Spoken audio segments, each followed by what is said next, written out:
Doctor Mohammad Jameel साहब हैं, अल मक्की अल मदनी डायलिसिस सेंटर के चेयरमैन हैं।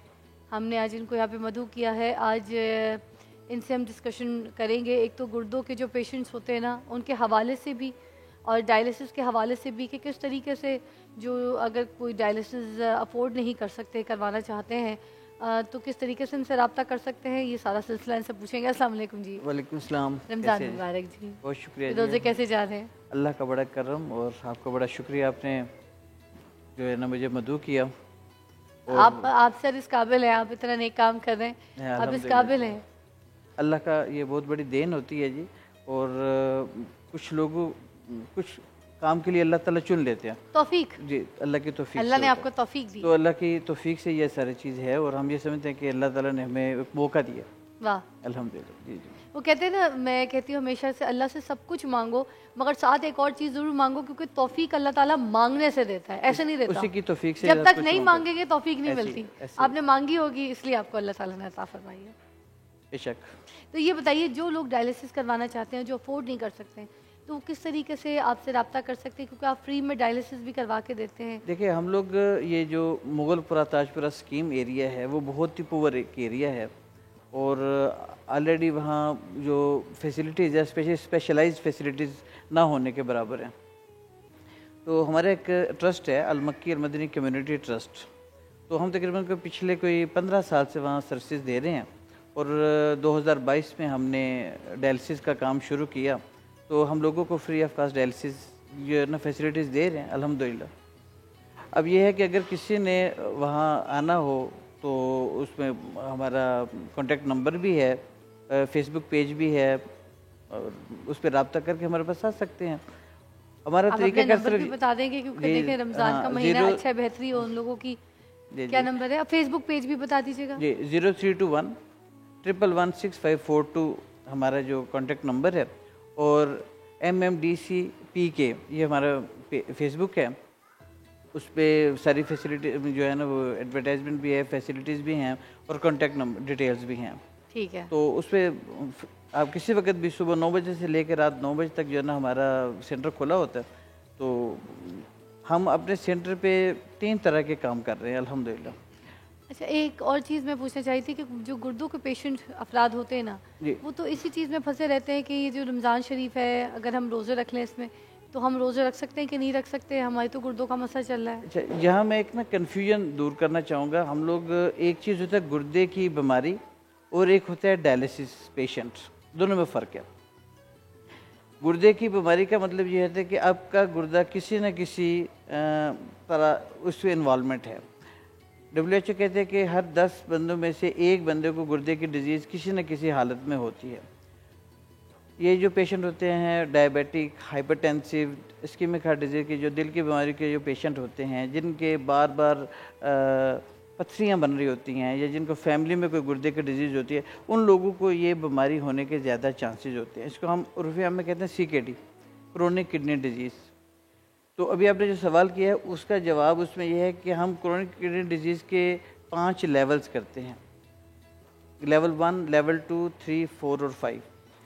तो उसमें हम कहते हैं लेवल 1 और लेवल 2 तक आप रोज़ा रख सकते हैं, लेकिन 3, 4 और 5 के बाद या पेशेंट अगर डायलिसिस पे है तो उसको रोज़ा नहीं रखना चाहिए। अच्छा। उसकी रीज़न ये होता है कि इसमें 2 चीज़ें बड़ी इंपॉर्टेंट होती हैं। हाइड्रेशन, कि पानी की जो मिकदार है वो इसको थोड़ी थोड़ी मिकदार में गुर्दे के मरीज़ को 24 घंटे में लेनी चाहिए। हम कहते हैं 6 से 8 गिलास पानी जो है वो तो हर सूरत में उसको पीना चाहिए। इवन के जो पेशेंट डायलिसिस पे चले जाते हैं, हम इनको 6 गिलास तो रोज़ कहते हैं कि आपने ये लेने हैं। अगर ये नहीं लेंगे तो उनकी पानी की कमी की वजह से ये डायलिसिस और ये जो गुर्दे की बीमारी है ये बढ़ने का ख़दशा होता है। तो ग्रेड 1 और ग्रेड 2 या स्टेज 1 स्टेज 2 में लोग इसको टॉलरेट कर लेते हैं।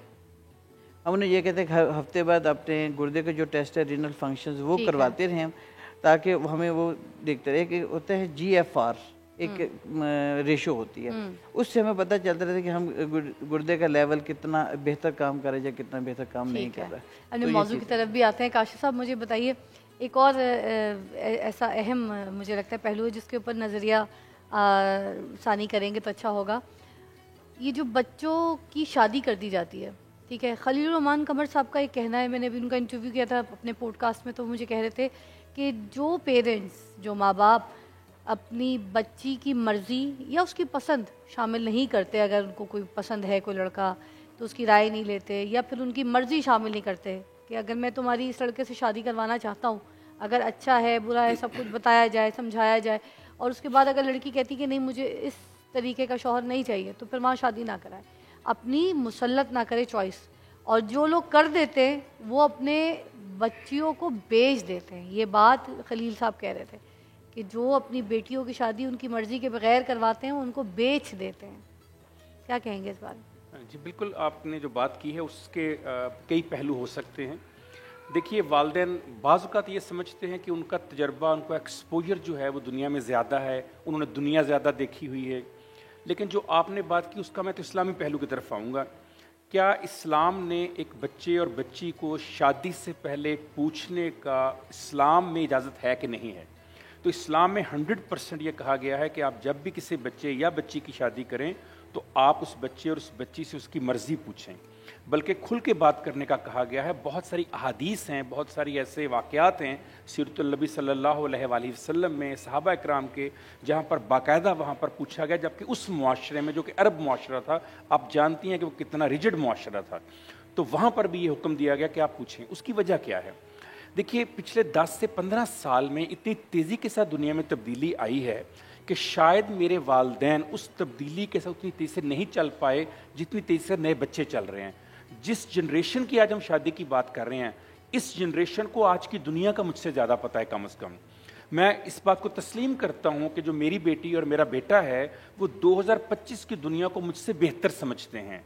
اور یہ بات بڑوں کو بھی سمجھنی چاہیے کہ جو نیو جنریشن ہے وہ آج کے حالات کا بہتر جائزہ لے پا رہی ہے, کیونکہ انہوں نے یہ گیجٹس کے دور میں آنکھ کھولی ہے 2000 کے بعد کی جنریشن نے.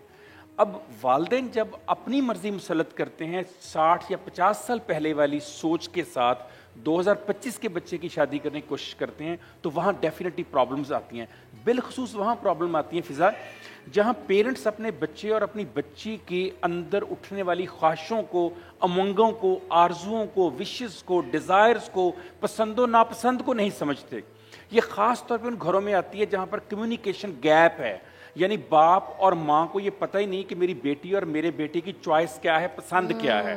تو جب اتنا گیپ موجود ہے تو پھر کم از کم آپ کو پوچھ لینا چاہیے کہ بیٹا بیٹی آپ کی شادی کر رہے ہیں, آپ کی کوئی ذاتی چوائس ہے, کس طرح کا مرد یا کس طرح کی آپ کو بیوی چاہیے, تاکہ اس کی روشنی میں پھر آپ ان کے رشتے کر سکیں. بالکل, ایک بریک لیں گے, بریک کے بعد دوبارہ جوائن کریں گے. آپ دیکھ رہے ہیں نور رمضان.